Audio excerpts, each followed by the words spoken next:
जीवन जीने की कला का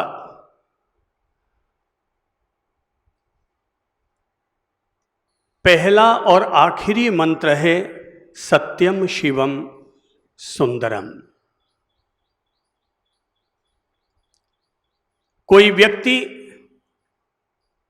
चाहे किसी भी पंथ या परंपरा का क्यों न हो,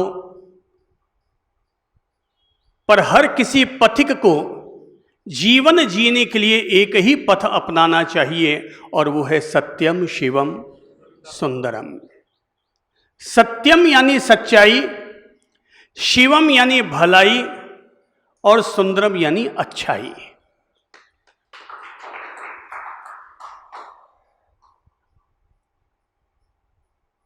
व्यक्ति के अपने जीवन में सच्चाई हो, तन में भी, वचन में भी, धन में भी, और अगर मन में भी सच्चाई है तो ये तो और ही उत्तम बात हो गई। जिस व्यक्ति के मन में सच्चाई है उसका मन मन नहीं होता, उसका मन भी परमात्मा का मंदिर हो जाया करता है। पर कम से कम तन में तो सच्चाई हो, वचन में सच्चाई हो और धन में सच्चाई हो। शिवम का अर्थ है भलाई। जब जब भी हमें मौका मिले, अवसर मिले, तब तब हमें अपने द्वारा भलाई के काम जरूर करते रहना चाहिए। फिर चाहे आपने मुट्ठी भर भलाई की या फूल में पांखुरी की तरह भलाई की, लेकिन भलाई के प्रति हमारा भरोसा जरूर होना चाहिए। जिन लोगों के दिलों में भलाई के प्रति भरोसा होता है वे धन से भी भला करते हैं, वे अपना श्रम दान करके भला करते हैं, वे और कुछ नहीं तो किसी अंधे अपाहिज व्यक्ति को चौराहा पार कराने के रूप में भी भलाई करते हैं, और कुछ और नहीं तो रास्ते से गुजरती हुई एम्बुलेंस को देखकर भी मन में ये भावना भाते हैं, भगवान इसे आरोग्य प्रदान करे, इसे नया जीवन प्रदान करे।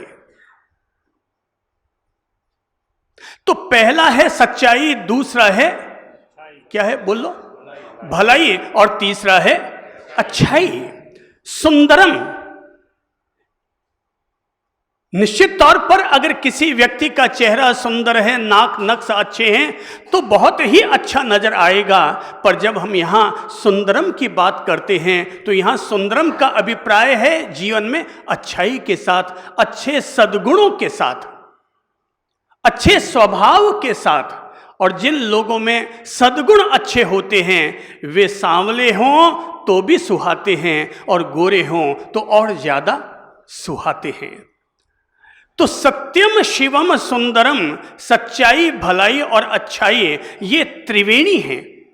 हो सकता है कोई व्यक्ति ऐसे पवित्र संगम में जाकर के स्नान करना अपने लिए महत्वपूर्ण मानता होगा जहां पर गंगा, जमुना और सरस्वती का संगम होता हो। मैं तो जिस संगम में प्रतिदिन स्नान करता हूं उस संगम का नाम है सत्यम शिवम सुंदरम, और अपने सभी स्नेही जनों को इसी बात की प्रेरणा देता हूं, इसी बात के लिए मोटिवेट करता हूं। भाई, जिस दिन आप अपने जीवन में सच्चाई, अच्छाई और भलाई, इन तीनों का संगम अपने में जीते हैं, समझो उतने उतने दिन आपका प्रतिदिन ही पवित्र तीर्थराज संगम में ही स्नान हो रहा है। व्यक्ति ऐसे पवित्र कार्यों से, पवित्र सद्गुणों से और पवित्र जीवन से ही पवित्र होता है। नदी में स्नान करने से तन का ताप मिटता है, पर सच्चाई, अच्छाई और भलाई में स्नान करने से मन और आत्मा का ताप और संताप मिट जाया करता है। जिससे जितना हो, अपन सब लोग तो अच्छाई, भलाई और सच्चाई में भरोसा रखते हैं और उसे जीने का पूरा पूरा प्रयास और पुरुषार्थ करते हैं, पर देश और दुनिया भर में जहां पर भी लोग बैठे हुए हमें सुन रहे हैं, मैं उन सब से कहूंगा, अगर जीवन का कायाकल्प करना है, धरती को स्वर्ग बनाना है, तो अपने जीवन में एक ही पथ अपनाओ। घर के बाहर भी ये वाक्य लिख दो और घर के अंदर ब्रह्म केंद्र में भी ये पथ लिख दो, मैं सत्यम शिवम सुंदरम का पथिक हूं, मैं सत्यम शिवम सुंदरम का अनुयायी हूं। इस मंत्र को जीने वाला चाहे जिस पंथ का है, परंपरा का है, सभी सम्माननीय होते हैं। केवल पंथ परंपरा का अनुयायी होना महत्वपूर्ण नहीं है, जीवन में अच्छाइयों को जीना, जोड़ना, वो महत्वपूर्ण होता है। जीवन जीने के दो ही पथ हैं, एक है अच्छाई का पथ और दूसरा है बुराई का पथ। अब जिससे जितना हो जाए वो जरूर कर ले। हो सकता है कि हम लोग सारी दुनिया का भला ना कर सकते हों, पर कम से कम अपने आसपास में जब जब भी निमित्त मिलता है, जब जब भी मौका मिलता है, तब हम अपने आसपास के वातावरण में आसपास के लोगों के लिए तो भला काम कर ही सकते हैं। बात सच है, सूरज बनना हर किसी के नसीब में नहीं होता, पर दीपक बनकर उजाला फैलाना हर किसी के नसीब में होता है। अल सुबह एक युवक समुद्र के किनारे टहलने के लिए जाया करता था, और आज जब वो सुबह सुबह 4:30-5 बजे समुद्र के किनारे पर टहलने के लिए पहुंचा, तो टहल रहा था, वहां खड़ा खड़ा जॉगिंग कर रहा था कि जॉगिंग करते करते अचानक उसने देखा कि एक बहुत जोर की लहर उठ करके आई। इतनी जोर की लहर थी कि वो 100 फुट की दूरी पर जॉगिंग कर रहा था, लेकिन उस तक भी वो पानी पहुंचा। लेकिन पानी तो बह गया, पर उस पानी के बहने के साथ साथ मीलों मीलों तक समुद्र के किनारे पर मछलियां आ गई। पानी बह गया और मछलियां समुद्र के किनारे तड़फने लगी। वो युवक झट से दौड़ा और उसने एक एक मछली को उठाया, एक एक 1.5 फुट की मछली। अब इतनी मोटी मोटी मछलियां अकेला युवक उठा उठा के समुद्र के अंदर डालने लगा। करीबन 1 घंटे तक वो डालता चला गया, उसके हाथ पांव थकने लग गए, मगर फिर भी उसने परवाह न की और करीबन 200 मीटर तक की एरिया की सारी मछलियां उसने समुद्र में डाल ही दी। कुछ युवक तब तक वहां पहुंच ही चुके थे। एक युवक ने टॉन्ट कसा और उसने पूछा, भाई ये तू क्यों मशक्कत कर रहा है? मीलों मीलों तक मछलियां हैं। अब अगर तूने 1000-2000 मछलियों को अगर वापस समुद्र में डाल दिया तो इससे क्या फर्क पड़ेगा? बाकी तो सब तड़प तड़प के मर रही है। उस युवक ने जो बात बताई, वो बात सत्यम शिवम सुंदरम को जीवन में जोड़ने के लिए, अच्छाई के मंत्र को अपने साथ जीने के लिए बहुत प्रभावी बात है। और तब उस युवक ने कहा था, ये तो मुझे भी पता है कि मैं सारी मछलियों को जीवन दान नहीं दे सकता, मैं सारी मछलियों को नहीं बचा सकता, पर जितनी मछलियों को बचा सकता हूं, कम से कम उतनी मछलियों को तो फर्क जरूर पड़ेगा। हो सकता है सारी मछलियों पर फर्क पड़े या ना पड़े, पर जितनी मछलियां बच जाएगी उन पर तो फर्क जरूर पड़ेगा, उनको तो जीवन दान जरूर मिलेगा। जीवन जीने के लिए अच्छाई और बुराई 2 रास्ते हैं। हमें ये तय करना होता है कि हमें अपने जीवन में कौन सा रास्ता अपनाना है। मेरी समझ से एक रास्ता और होता है, एक है अच्छाई का रास्ता, दूसरा है बुराई का रास्ता और तीसरा है लापरवाही का रास्ता। तीसरा कौन सा है? लापरवाही का रास्ता। ऐसा नहीं है कि हम में से कोई भी व्यक्ति बुराई के रास्ते का अनुगमन करना चाहता है, पर हम कई दफा लापरवाही के चलते अच्छाई का अनुगमन नहीं कर पाते। पता है, हम अगर कोशिश करते तो शायद वो बच जाता, लेकिन हम लोग नहीं करते। ये कौन सा रास्ता है? लापरवाही का रास्ता। ये ना अच्छाई का रास्ता है और ना बुराई का रास्ता है।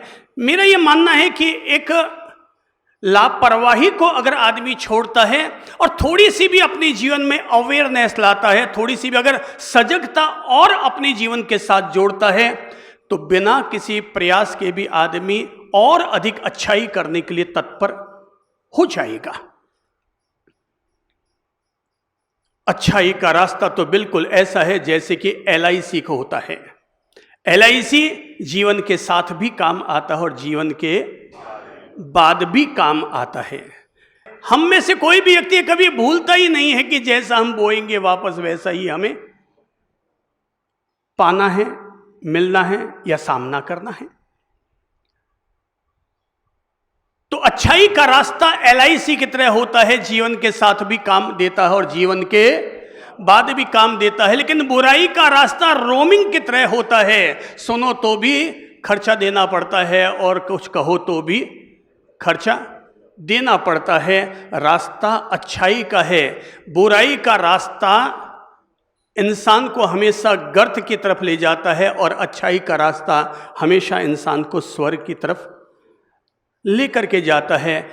कम से कम ये तो सुकून है ही कि मैंने अपना जीवन ऐसा जिया है जिसमें मैंने किसी का अहित नहीं किया है। ये कोई स्वार्थ नहीं है कि भगवान तो मुझे अच्छा दे, अच्छा दे, अच्छा दे, पर यह जरूर भरोसा है मैंने कम से कम अपने इस जीवन में पूरी पूरी सजगता रखी है कि मैं किसी का बुरा न करूं, बुरा न बोलूं, न बुरा चाहूं। हो सकता है पूर्व जन्म में मैंने अगर कुछ कर लिया है, अब वो तो वर्तमान युग में उसका खाता साफ करना मेरे हाथ में नहीं है, पर कम से कम इस वर्तमान जीवन में तो मैं अपने द्वारा कभी किसी का बुरा, बहुत अच्छे शब्द हैं गांधी जी के, बुरा मत बोलो, बुरा मत बुरा मत बोलो। अब दूसरा लाइए, हाथ ऊपर उठाइए आंख की तरफ और अब देख करके आंखों पर हाथ रख करके बोलिए बुरा मत देखो। फिर दोबारा अपने आप से कहो बुरा मत देखो। तीसरी बार फिर बोलो बुरा मत देखो। अब कान के ऊपर हाथ लाइए और अब हम लोग बुराई से हट रहे हैं। अब केवल लापरवाही हटाने की जरूरत है, केवल सजगता और साधने की जरूरत है। और तीसरी बात है बुरा मत सुनो, बुरा मत सुनो, बुरा मत सुनो। ये देखो, बुरा सुनते हैं तो भी मन का मंदिर खराब होता है। तीनों का संबंध मन से है। बुरा बोलेंगे तो यहां का मन मंदिर प्रभावित हो रहा है। बुरा देख रहे हैं तो भी अंदर में इसका नेगेटिव प्रभाव आ रहा है और बुरा सुन रहे हैं तो भी नेगेटिव असर आता है। यानी निंदा करना भी हमारे माइंड को खराब करता है और निंदा सुनना भी हमारे माइंड को खराब करता है। कोई व्यक्ति मंदिर जा पाए या ना जा पाए, पर कम से कम अपने मन को तो जरूर मंदिर बनाकर रखें। हमें इस मन को कब्रिस्तान नहीं बनाना है। कब्रिस्तान में मुर्दे दफनाए जाते हैं, हमें इस मन के मंदिर में मुर्दों को लेकर नहीं जाना है, ऐसी बातों को लेकर नहीं जाना है जो हमारे मन को शमशान बना डाले। हमारा मन एक मंदिर है। इस मंदिर को सत्यम शिवम सुंदरम की पहचान दो। दीप जलाओ सच्चाई का, दीप जलाओ भलाई का, दीप जलाओ अच्छाई का। मैं ये जो बातें कहता हूं, मेरी प्रेरणाओं से अगर 100 लोग अच्छाई के रास्ते पर चलते हैं तो मेरे लिए यही सबसे बड़ी कमाई है कि मेरी प्रेरणा से 100 लोग अच्छाई के रास्ते पर आए। बस मुझे इसी बात का सुकून है। एक ज्योतिर्मय संघ का निर्माण तब होता है जब एक दीप से नए 100 दीप जलते हैं। दीप से दीप जलते हैं तो ज्योतिर्मय संघ का निर्माण होता है। वो समूह तो हो सकता है लेकिन ऐसा संघ नहीं बनता जहां पर इंसान इंसान के काम आए, इंसान इंसान को इज्जत देना सीखे, इंसान इंसान को जादू की झप्पी लगाना सीख जाए। भाई, ABCD में पहले B आता है और बाद में D आता है, लेकिन B और D के बीच में एक और अक्षर है और वो कौन सा है? C। अब मीनिंग समझिए। B फॉर बर्थ, सब बोल लो, दोबारा बोल लो। और D for death, D for B for birth और D फॉर डेथ, बीच में आता है C जिसका मतलब है चॉइस। अब बर्थ और डेथ के बीच में तुम्हें कौन सा रास्ता जीना है, कौन सा रास्ता अपनाना है, ये चॉइस तुम्हें करनी होगी। मैंने मेरे जीवन के लिए चॉइस कर ली है, आपको अपने जीवन के लिए चॉइस करनी है। दुनिया भर के लोगों को अपने लिए चॉइस करनी है कि मुझे बी और डी के बीच में, बर्थ और डेथ के बीच में मुझे अपना जीवन जीने के लिए कौन सा रास्ता चॉइस करना है, कौन सा रास्ता चुनना है। ये तो खुद आदमी ही अपने जीवन में तय करे। मैंने बचपन में सुन रखा है, जो पढ़ता है वो भी मरता है और जो नहीं पढ़ता है वो भी मरता है। तो भाई अच्छा रास्ता लेकर के जियो तो भी मरोगे तो सही, और बुरा रास्ता लेकर के जियोगे तब भी मरोगे तो सही। अब बस फर्क केवल इतना पड़ता है, बुरा रास्ता लेकर जियोगे तो मरते समय छाती पर इतना डोजा होगा, दुनिया के लोग आपकी तरफ नफरत की अंगुली उठाने वाले होंगे। और अच्छाई के रास्ते पर जियोगे, आत्मा बहुत हल्की होगी, मुक्ति की तरफ बढ़ने वाली होगी, और लोग तब अंगुली नहीं उठाएंगे, तब सारी दुनिया आपके लिए फूल माला लेकर के आएगी और आपको समर्पण करेगी और ये प्रेरणा लेगी कि जीवन जीना हो तो इसके जैसा जियो, जीना है तो इसके जैसा जियो, जिसने एक अच्छा जीवन जिया, जिसने खुद भी खुद को सुकून दिया और दुनिया को भी अपनी तरफ से सुकून दिया। तो बर्थ और डेथ दोनों के बीच में क्या है? चॉइस। अगर 24 घंटे में हम दिन भर में एक भी अच्छा काम कर पाए, समझ लो हमारा दिन आज कुछ तो अच्छा गया। पर हमारे हाथों अगर एक भी अच्छा काम नहीं हो पाया तो रात को सोने से पहले प्रभु से ये जरूर प्रार्थना करो, प्रभु जी कल मौका देना कि मेरे हाथों कुछ कल अच्छा काम हो जाए। आज ऐसा अवसर नहीं बन पाया, आज मेरे ऐसे पुण्य का कोई संयोग नहीं बन पाया कि मेरे हाथों कोई अच्छा काम हो जाए, पर प्रभु जी प्रार्थना करता हूँ कल एक मौका जरूर देना कि कल मेरे हाथों से कोई अच्छा काम हो जाए। ये भी भगवत कृपा के बिना अच्छे काम होते नहीं हैं। तन सबके पास है, वचन सबके पास है, धन सबके पास है, पर अच्छा काम बिना प्रभु कृपा के, बिना पुण्य उदय के किसी से अच्छा काम होता नहीं है। अभी कोरोना काल था, तो कोरोना काल में लाखों करोड़ों लोग घर में ही बैठे रहे, किसी किसी पर ही भगवान ने कृपा की सो वो घर के बाहर निकला और उसने हजारों लाखों लोगों की मदद कर डाली। बाकी लोग अपने को बचाने में लगे रहे। हो सकता है उनमें से कुछ लोगों की सेवा करते करते ऊपर भी चले गए होंगे।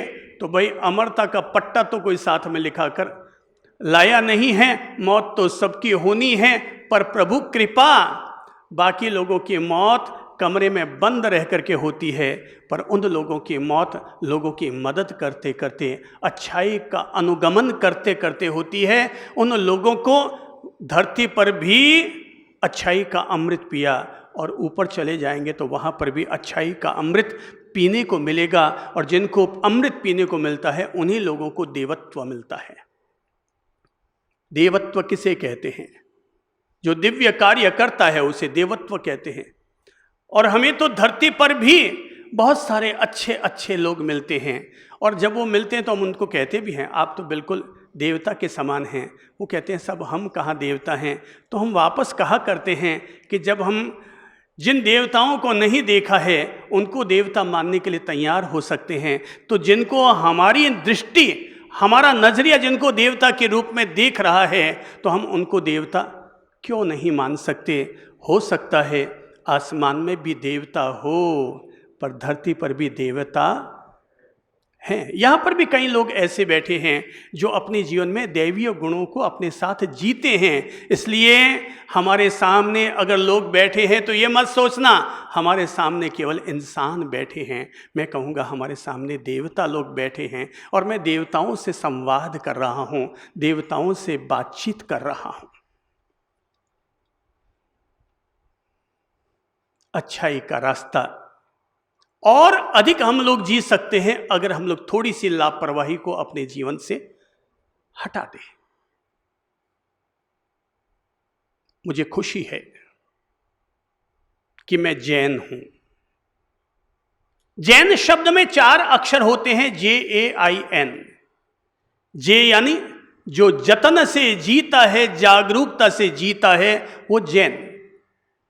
जैन का जे कहता है जतन से जियो, जैन का ए कहता है अहिंसा का पालन करो, जैन का आई कहता है इंसानियत की इज्जत करो, और जैन का एन कहता है नरमाई के साथ सबके साथ पेश आओ। अब बताओ कितने लोग हैं जो ये मानते हैं कि मैं भी जैन हूं और आप भी जैन हैं। जो लोग जतन से जीते हैं, जागरूकता से जीते हैं, वो जैन। जो अहिंसा का विवेक रखते हैं वो जैन। जो इंसानियत की इज्जत करते हैं वो जैन। जो सबके साथ नरमाई से पेश आते हैं वो हर कोई व्यक्ति जैन। और आज मैं आप लोगों को जिस बात के लिए प्रेरणा दूंगा वो बात केवल इतनी सी होगी कि हम लोग अपने जीवन से अगर थोड़ी सी लापरवाही हटा दें तो हम और अधिक अच्छाई की तरफ बढ़ सकते हैं। ऐसा नहीं कि अपन लोग कोई बुरे हैं, अपन लोग निश्चित तौर पर अच्छे लोग हैं, पर धर्म पीठ पर बैठकर जब आप लोगों के साथ संवाद कर रहे हैं तो मैं कहूंगा अपन और अधिक अच्छे हो सकते हैं, आने वाली पीढ़ी को और अच्छा कर सकते हैं। हम आने वाली पीढ़ी को ऐसे प्रेरक संस्कार दे सकते हैं जो संस्कार हमने भी अपने जीवन में जिए और उनको भी जीने के लिए प्रेरित कर सकते हैं।